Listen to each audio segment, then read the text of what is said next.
दोस्तों एक बार फिर से स्वागत है आपका प्रजापति न्यूज में। भारत का हुआ बुरा हाल। इस फोटो को देखकर अंदाजा लगा सकते हैं कोरोना का तीसरा लहर चालू हो गया है दोस्तों। लेकर आ रहा हूं। क्या आपको मालूम है चाइना ने कोरोना वायरस को कैसे हराया और क्यों हमारा देश भारत आज भी कोरोना वायरस को नहीं हरा पाया? आखिर क्यों? और क्या आपको मालूम है चीन फिर से भारत को खतरे में डालने वाला है? आज के इस वीडियो में पूरी डिटेल में मालूम चलेगा।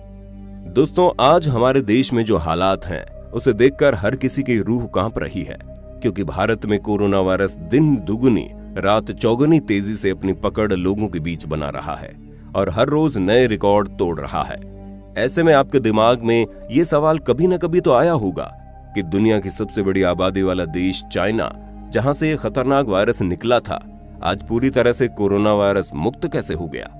आखिर ये अजूबा हुआ कैसे और कैसे चाइना ने इस वायरस को हराकर अपने देश को जीत दिलाई?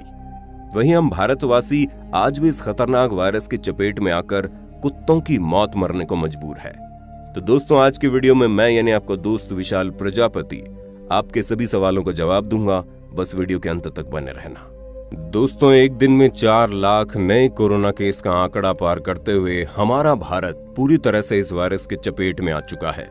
आज के टाइम पर किसी को भी कुछ समझ में नहीं आ रहा कि आखिर क्या किया जाए। वहीं दूसरी तरफ दुनिया के बाकी देश चैन की सांस ले रहे हैं, खास करके वो देश जो सबसे पहले इस वायरस से संक्रमित हुआ, लेकिन आज वहां के लोग बिल्कुल नॉर्मल जिंदगी जी रहे हैं। ऐसे में कई सारे लोगों के दिमाग में ख्याल आया होगा कि आखिर चाइना ने चमत्कार किया कैसे। तो दोस्तों सबसे पहले हम आपको बता दें कि चाइना ने अपनी पूरी व्यवस्था टाइट करके रखी थी। जहां 2020 के नए साल पर दुनिया खुशियां मना रही थी, वहीं चाइना इस वायरस से जूझ रहा था। मामले दिन प्रतिदिन बढ़ते जा रहे थे और किसी को कुछ समझ में नहीं आ रहा था कि क्या किया जाए और क्या हो रहा है ये। लेकिन चाइना ने बिना हार माने लोगों के हित में काम करना शुरू कर दिया और ऐसे बहुत से काम किए जिसकी वजह से आज चाइना में ये वायरस ना के बराबर है। दोस्तों सबसे पहले तो चाइना के जिस वुहान शहर से ये वायरस फैल रहा था, वहां पर पूरी तरह से लॉकडाउन लगा दिया गया और सिर्फ वुहान में ही नहीं बल्कि उसके आसपास के शहरों में भी संपूर्ण लॉकडाउन लगा दिया गया। लोगों के फ्री कोरोना वायरस टेस्ट हुए, जिनका इंश्योरेंस नहीं था उसके इलाज का खर्चा उठाने की जिम्मेदारी सरकार ने ले ली। और तो और मात्र 7 दिन के अंदर एक ऐसा अस्पताल खड़ा कर दिया गया जहां पर कोरोना वायरस से संक्रमित लोगों का इलाज हो सके। सिर्फ इतना ही नहीं, बीमार लोगों के बारे में इंफॉर्मेशन देने वाले तक को इनाम भी दिए जा रहे थे ताकि ज्यादा से ज्यादा लोगों को इस बीमारी से बचाया जा सके। इसलिए दिन में 40,000 टेस्ट होने लगे और ये सभी चीजें चाइना के लिए इतनी ज्यादा फायदेमंद साबित हुई कि कुछ ही महीनों के अंदर वुहान वापस अपने काम पर लग गया। और अब ये हाल है कि चाइना में लगभग हर किसी को वैक्सीन लग चुकी है ताकि ये संक्रमण अगर दोबारा से फैले तब भी किसी को मौत के घाट न उतरना पड़े। और इन्हीं सब तरीकों पर काम करके चाइना ने वाकई में इतिहास रच दिया। आगे बढ़ने से पहले अगर आप हमारे चैनल पर नए हैं तो प्लीज सब्सक्राइब करके घंटा हिलाना मत भूलना। ऐसा करने से आप पर कृपा आनी शुरू हो जाएगी। ट्राई करो, इट्स वर्क। पर दूसरी तरफ अगर हम हमारे भारत की बात करें तो आज इस महामारी को हमारे देश में दस्तक दिए 1 साल से ज्यादा का वक्त हो रहा है, लेकिन अभी भी हमारे यहाँ की व्यवस्थाएं बिल्कुल ठप पड़ी हैं। हर किसी को पता था कि अगर ये महामारी और ज्यादा फैली तो लोगों को ऑक्सीजन की जरूरत पड़ेगी, पर ये सब चीजें पता होने के बावजूद ऑक्सीजन की व्यवस्था नहीं करवाएगी।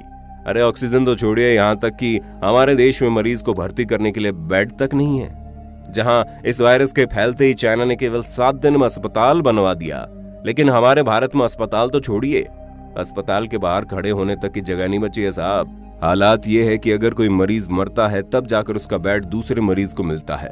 ऊपर से इलाज के खर्चे इतने हाई है कि अगर एक बार इंसान को कोरोना वायरस हो गया तो उसके जीवन की पूरी जमा पूंजी तो केवल उसके इलाज में ही लग जाएगी। और इन सब चीजों के बीच सबसे ज्यादा शर्म की बात यह है कि हमारी भारत सरकार हाथ पर हाथ धरकर बैठी है और उन्हें इस बात से कोई लेना देना नहीं है कि देश में कौन किस तरह मर रहा है। अगर होता तो यहाँ पर चाइना की तरह नियम कानून लग चुके होते और हम भी कब का इस खतरनाक वायरस को टाटा बाय बाय कह चुके होते, लेकिन नहीं, यहाँ पर ऐसा कुछ नहीं हो रहा है। उल्टा जो हमारे देश में वैक्सीन लगने का प्रोसेस है वो भी इतना स्लो है कि जब तक देश में सबको वैक्सीन लगेगी तब तक आधे से ज्यादा लोगों को तो वायरस निगल चुका होगा। ऊपर से वैक्सीन की 1 डोज में लोगों को संतुष्ट किया जा रहा है क्योंकि दूसरे डोज का कुछ अता पता ही नहीं है।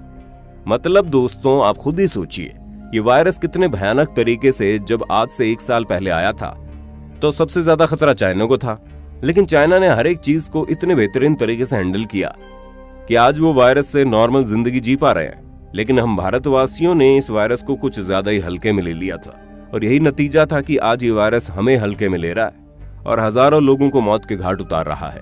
क्योंकि चाइना को ये बात बहुत अच्छे से पता थी कि इस वायरस का अपना रंग बदलता है और समय के साथ ही बलवान होता जाता है, इसीलिए उन्होंने वक्त रहते इस वायरस पर पकड़ बना ली और आज चैन की सांस ले रहे हैं। पर ये बात हम भारतवासी नहीं समझ पाए, जिसका नतीजा हमें भुगतना पड़ रहा है और हालात इससे भी बदतर होने वाले हैं, क्योंकि आने वाले 1-2 महीना बहुत ही ज्यादा क्रिटिकल होंगे।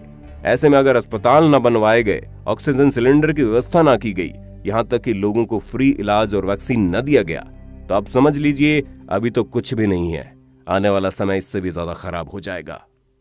अब दोस्तों, भले ही भारत और चाइना का 36 का आंकड़ा चलता हो, लेकिन इस मामले में हमें इस चाइना से सीख लेनी चाहिए कि किस तरह हम इस महामारी से निपट सकते हैं, क्योंकि जितनी तेजी से चाइना ने वायरस को भगाया है वाकई में काबिल तारीफ है, और जिस तरह हम भारतवासियों ने इस वायरस को हल्के में लिया है उससे ज्यादा शर्मसार बात कोई हो ही नहीं सकती। लेकिन अभी भी मौका है, अगर सरकार चाइना और अपने आप को कोरोना वायरस से मुक्त करने वाले बाकी देशों के नक्शे कदमों पर चलती है तो ये जंग थोड़ी आसान हो जाएगी, वरना न जाने कितनी लाशें आपको शमशान घाट पर आंकड़ों की तरह जलती हुई दिखेंगी। इस वीडियो को इतना शेयर कीजिए कि ये वीडियो हमारी सरकार तक पहुंच जाए। और हाँ दोस्तों, इस वक्त घर बैठे भगवान को याद करो। यदि भगवान आपको याद कर लिए तो समझ ही सकते हैं आपके साथ क्या हो सकता है। बाकी आपका इस पर क्या कहना है हमें कमेंट में जरूर बताना। इसी तरह के इंटरेस्टिंग वीडियोस को लगातार देखते रहने के लिए चैनल को लाइक, शेयर और सब्सक्राइब करना बिल्कुल ना भूलें। हम फिर मिलेंगे नई वीडियो में, तब तक के लिए जय हिंद, जय भारत। दोस्तों, आपकी स्क्रीन पे 2 और वीडियोस दिख रही हैं, जिसे देखने के लिए आप इस स्क्रीन पर क्लिक करें। दोनों देखिएगा, बहुत अच्छी वीडियो बनी है।